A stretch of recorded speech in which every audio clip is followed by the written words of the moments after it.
میرے نبی نے حکم دیا، حضرت ابو ہریرہ رضی اللہ تعالیٰ عنہ سے کہا کہ جا کر اعلان کر دو مدینہ میں کہ آج سے شراب حرام کر دی گئی ہے۔ صحابہ کرام اپنے گھروں میں بیٹھے تھے، کیونکہ اس وقت شراب حرام نہیں ہوئی تھی، اس سے پہلے سب شراب پی رہے تھے، پیدائشی شرابی تھے، بچے تھے، تب سے گھر میں دیکھا کہ باپ شراب بناتا ہے اور شراب پیتا ہے، دوست یار شراب پیتے۔ جب اعلان آیا کہ آج سے اللہ اور اس کے رسول نے شراب کو حرام قرار دے دیا، حضرت ابو ہریرہ رضی اللہ تعالیٰ عنہ کہتے ہیں میرے اعلان کے بعد مدینہ کی گلیاں شرابوں سے امٹ کر چلنے لگی۔ ایک صحابی شراب کے برتن کو زمین پر پٹکنے لگے، گلاس کو اٹھا کر دیواروں پر مارنے لگے۔ ایک دوسرے ساتھی نے کہا، اے میرے ساتھی تم یہ گلاس کیوں توڑ رہے ہو شراب پینے والا؟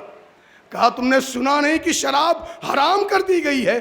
کہا سنا ہے، میں نے سنا ہے، لیکن پیالہ حرام نہیں ہوا ہے، اس میں پانی پی سکتے ہو، دودھ پی سکتے ہو۔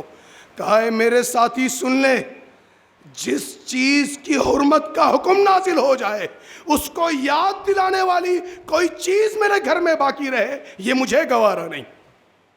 مسلمانوں تم سے کہتا ہوں، تمہارے رب نے تم کو خطاب کرتے ہوئے کہا یا ایھا الذین آمنوا ذروا ما بقی من الربا ان کنتم مومنین، کہ اے ایمان والو سود و بیاض کی کوئی چیز بچی ہے تو اسے چھوڑ دو اگر تم مومن ہو۔ کس کو حکم دیا؟ مومنوں کو۔ کہو گے اہل حدیثوں کو حکم نہیں دیا؟ 5 وقت نماز پڑھنے والے مسلمان اپنا پیسہ بیاض پر چلا رہے ہیں۔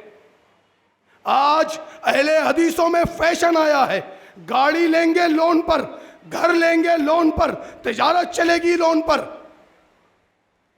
تمہیں پتا ہے کہ کتنا سخت گناہ ہے؟ میرے محبوب نے کہا درہم اور ربن، 1 درہم، سود کا 1 درہم انسان کھا لے اور وہ جانے کہ یہ حرام ہے، یہ بات جان لو کہ تم 36 بار زنا کرو، یہ زیادہ آسان ہے اللہ کے نزدیک 1 درہم حرام کا سود کا کھا لینے سے۔ لیکن کچھ فرق نہیں پڑتا، ہم جیسے تھے ویسے ہی رہیں گے۔ بچے نے ضد کر لی کہ نہیں گاڑی لینا ہے لون پر، ٹھیک ہے بیٹا جا نکال لے۔ کیوں؟